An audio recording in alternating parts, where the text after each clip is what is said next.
Dear students, today we are starting with the lesson number 2 of unit number 8, defining maintenance view. In the last lesson, I have discussed about the views. Sometimes the data are scattered among number of tables, and if you are wish to combine some of the fields from these tables, then we need a concept that is called views. And these views are sometimes called database views. Now there is another concept of maintenance view. Now starting with the next important topic, which is maintenance view. Now you can see in this figure we are collecting the data which generated maintenance mass. Now here I want to tell you the one thing. This is an application object which is a logical unit of the data which is spread across the multiple tables. As you can see, VBUK and VBEP, these are the two tables containing the number of datas with the foreign key VBELN and VBELN. On the basis of these tables, we are getting some data into a view, and the view name is ZVP_flight. Now in this case, this view will be called as a object. Now if you want to alter some data directly to the database, then we need a special kind of view that is called maintenance view. In normal cases of the view or database view, there is no provision of editing the data directly to the tables. So here the new concept comes here, which is called maintenance view. Or you can say, by using a maintenance view, you can automatically allocate the data on the underlying database tables. But before applying this procedure, you must link all the tables used in the maintenance view with a foreign key. So you can see we have a foreign key relationship in between these tables, and on the basis of this foreign key relationship, we are getting the data in the views. The one more important thing that are required here, a maintenance view always require to generate the function module that distribute the data maintained in the view on the underlying table. And you can see in this table an outer join condition was applied to obtain the table. Now come to the next slide, maintenance view from another maintenance view.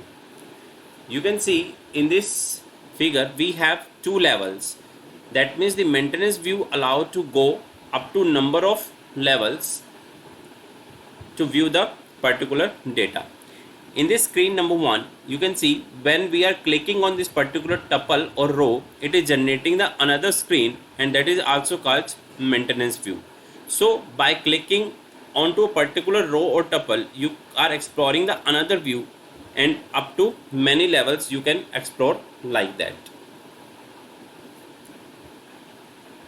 In this view, while you can change the function fields with a white background, and you cannot do so for the fields having a gray background.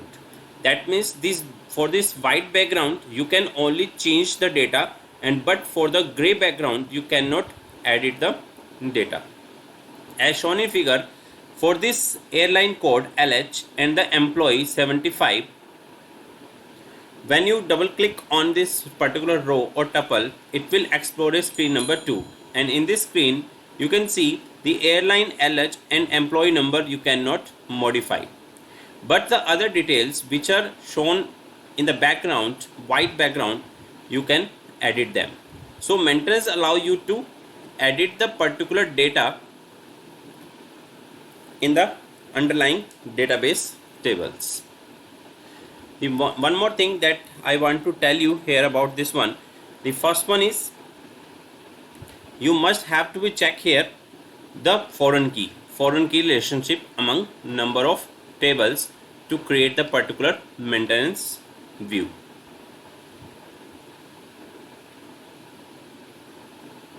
Now come to the next point, defining maintenance view. And normally we define the view using the ABAP dictionary and we use the translation command SC11. The same procedure we will follow here, and go to SC11 ABAP dictionary and click on this view, and when you click on this view and click on create button, it will give you the three options, in which the first option is database view, second is maintenance view, and third one is cluster view. Now here we want to create the maintenance view. We will select the particular option and then press OK. When you click on this one, a new window will appear like this one, and here you can define the number of tables for selecting the number of fields from these tables. Also you can apply here the join conditions,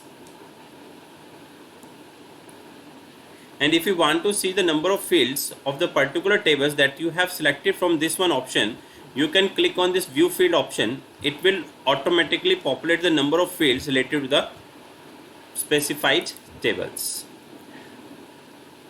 Once you have done this, a new window will appear here. In this window you can see a generate table maintenance dialog will appear.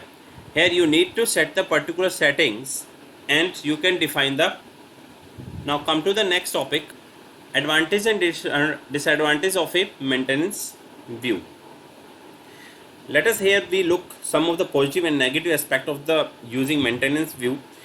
The one advantage is here, the simple maintenance dialog can be built in a short period of time.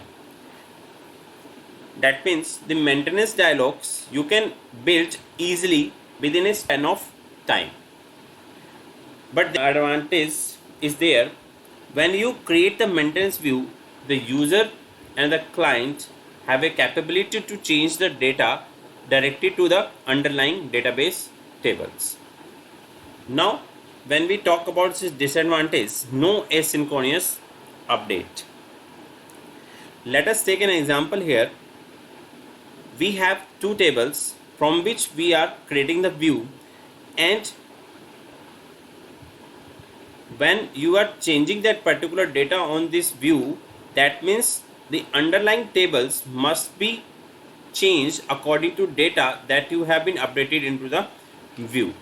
So there is a difficulty of updation directly to the table, because at the same time we are updating the two tables. So there is a concept which is called asynchronous. No asynchronous update is there. User can modify, that means the customer can modify the data in these tables. So that is called customer tables. So generally we create this maintenance view for the customizing and customer table. So this was all about the lesson number 2.